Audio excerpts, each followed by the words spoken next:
this is what y'all fight for? This is what the power to the black people fight for, huh? This is one of the reasons why the black community as a collective, because it's not all, is trash.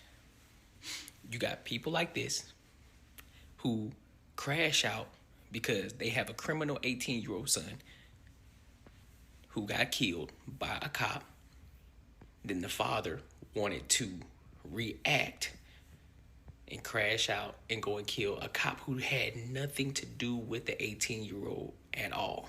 Had nothing to do with that situation. He was a retired cop just directing traffic. Probably didn't have a gun, but I'm pretty sure he had a family. But you wanted to crash out and you failed your son. Now your son is dead. Now you in jail. You finna have a hard time in jail, big dog.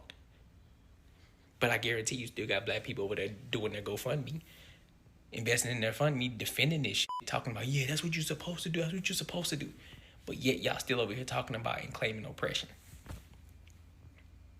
This is why, as a collective, the black community is trash. That's why people don't like to take y'all serious. Because of shit like this. How can people take y'all serious when y'all doing shit like this? It's crazy to me, dog. Well, I knew it was only a matter of time, and the media has already started doing it. They're trying to paint Rodney Hinton Jr. out to be some sort of figure that we should sympathize with.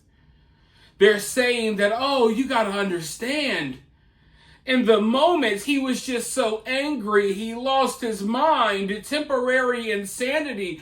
You can't blame him for his actions in the moments where he sat there and waited for traffic to slowly go by.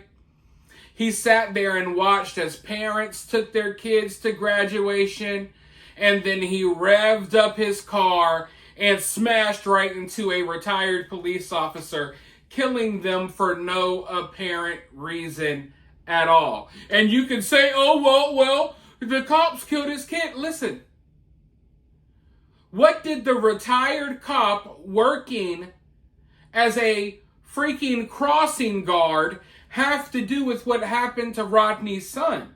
What did he have to do with that? Nothing. Even if Rodney went and mowed down the cop that shot his son, that still wouldn't be right. But at least it would make some sort of sense. No, he went and just mowed down a random officer. A retired one at that. That literally had zero to do, no connection to anything that went on with his son. Yet, that didn't stop him one bit. Rodney knew exactly what he wanted to do. And because of that, I think it's clear cut that he's a horrible human being. Not someone that should be celebrated as some sort of vigilante hero that got revenge for his son. It's not like someone did something horrible to his son and his son was undeserving and Rodney came back to get vengeance. No, his son was riding around in a stolen car with weapons. You could argue, hey, maybe the police shouldn't have shot him. You could try to argue that if you want to. That can be your opinion. But whatever happened in that scenario, it's not like his kid was just totally innocent, minding their own business when police rolled up on him and took his life. No, that's not how the situation went. And regardless of how you feel about that situation, it's never the correct response to, hey, I'm going to get in my car and just go run some random person over that has nothing to do with anything. Yet that's what Rodney did. But because he ran over a white person, the media is going to desperately do what they can. They're not going to come out and necessarily paint him as a saint, but they're going to do what they can to get people to sympathize with him. And now they've released all of this footage of what was going on behind the scenes after he was arrested. They've released footage of his interactions with law enforcement, and they're saying, oh, he's kind and respectful. Oh, God, I am so glad. This guy is so kind and respectful after mowing down an innocent person a few hours ago. It's totally ridiculous, but we know how they operate. I wouldn't be surprised if they put a statue up of this guy in Times Square next. But I want to show you this news clip that I'm talking about because it does show some stuff that was going on behind the scenes that is really, really, really eye-opening. And some people are not going to like what they see. Rodney Hinton's supporters are not going to like what they see, and they're not going to like what I have to say after this clip. But before I roll the clip, people often ask, how can they support the channel? The answer to that question is very simple. You can support the channel for free by liking the video, sharing the video. It's always important to share these videos on social media. Comment below. Don't be afraid. Let us know your opinions down in the comments. Join the conversation. Subscribe if you haven't already. And if you are already subbed, make sure you ring that notification bell. There's a little bell. Make sure the notifications are on for all of my videos, so YouTube will let you know when I post videos, because I post multiple times a day. But also, if you would like to take your support one step further, you could do so via Cash App or Super Thanks. That's always greatly appreciated as well. But with that being said, let's go ahead and roll this news clip, and then I'll be right back with more thoughts. A closer look at how deputies from Claremont County interacted with Rodney Hinton Jr. You see the video playing out behind me. This is the man accused of killing Deputy Henderson after he was released from the hospital, booked into jail, and later taken to court. WCPO 9 News reporter Sean Delancey breaks down the body cam footage. Officers and deputies enter a Cincinnati police holding cell where Rodney Hinton Jr. is sleeping. Wake up. Wake up. Still in his hospital gown, Claremont County deputies called to bring Hinton to their jail in Batavia, shackle the man accused of killing Hamilton County Sheriff's Deputy Larry Henderson just hours earlier. Are you able to stand on your own? Try. Deputies take Hinton to the Claremont County Jail, We're going to go in this door over here. where another deputy ran him through a series of questions about his mental and physical state. I'm going to ask you some questions. Do you have a serious medical or mental health issue that needs immediate attention? Is that a yes or a no? Have you recently considered attempted suicide? No. You want to hurt yourself or anybody else? No. In court Tuesday, Hinton's defense attorney requested a mental competency evaluation for him. The attorney argued that Hinton was mentally ill at the time. Police say he hit and killed Deputy Larry Henderson with his car. I want to make certain that this young man is treated as a mentally ill person and not as a cop killer. An official evaluation will have to wait until an indictment. However, the judge did recommend that Henderson have all mental health resources available to him while in custody. The rest of the new video Do your hands for me? shows deputies transporting him to the jail, small snippets of conversation, polite. Leave his hands go for a second. Hands go, please. Each move, I got your back for balance. I got your back. law enforcement seemingly doing whatever possible You ready? Step down slow. to ensure Hinton isn't further injured as he faced a judge for the first time and is returned to the jail. Take your time. Take your time. Ready? You. You all right? One more. There you go. He's being held here without bond, facing aggravated murder charges. Sean Delancey, WCPO 9 News. Now, some people will watch that news clip, and because maybe they haven't really caught on to how the mainstream media works yet, they'll think that that was just a fair news clip. They won't pick up on the small details where the media is kind of painting Rodney out to be a sympathetic figure, because look, if there's one thing I've learned over recent years, it's that the media can demonize someone when they want to. The media does not have to be nice, and the media is not nice to a lot of people, especially a certain someone, right? So we know that the media isn't fair. We know that the media they are down to get down and dirty. They are fully prepared to take it there if they need to, right? Yet we see some people just treated like the most vile, evil people on earth by the media. Meanwhile, someone like Rodney Hinton,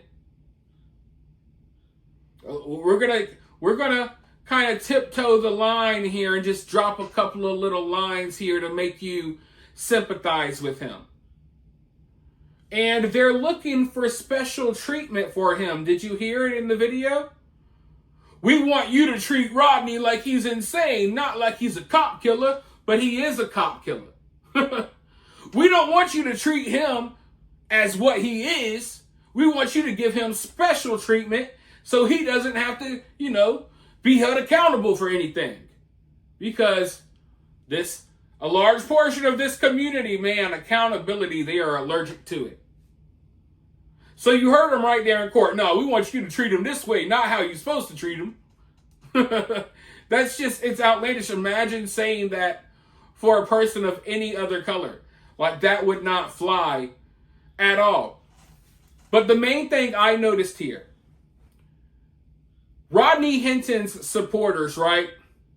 They're all hyping up his court appearance.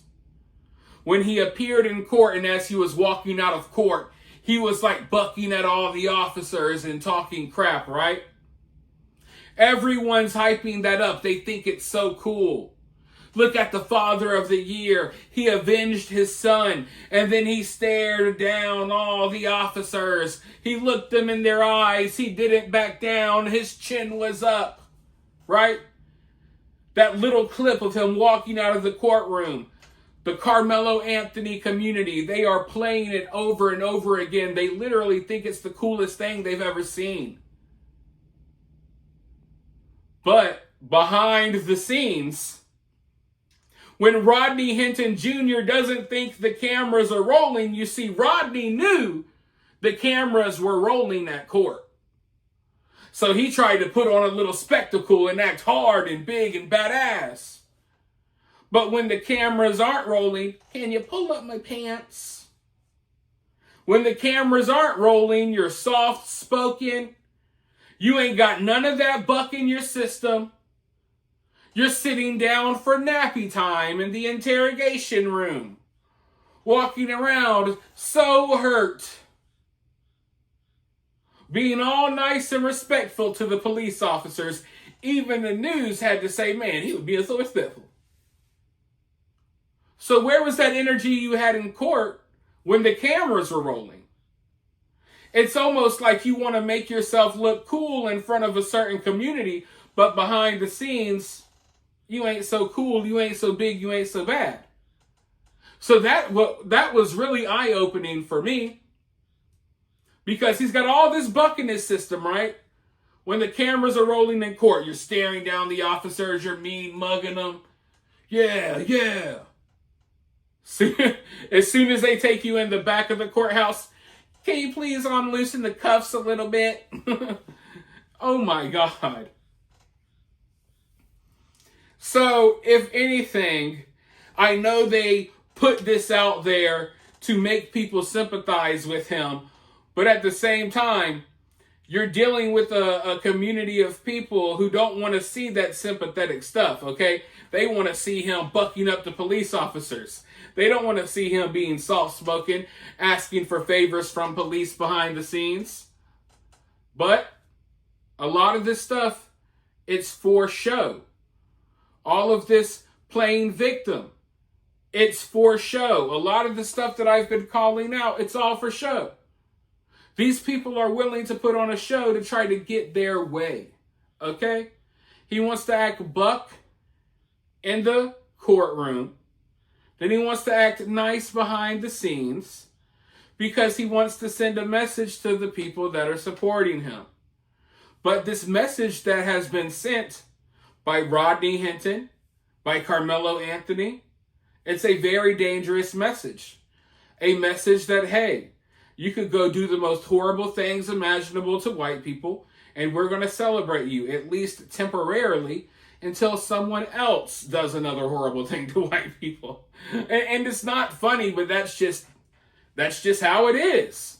And I mean, I'm going to call a spade every time. If it was any other way, I would say it was another way. But that's just the way it is. And things hopefully will change, but Tupac said things will never change. But you guys let me know what you think about this down in the comments below. While you're down there, hit that thumbs up, hit that subscribe, ring that notification bell, and I'll talk to you all very soon in the next one.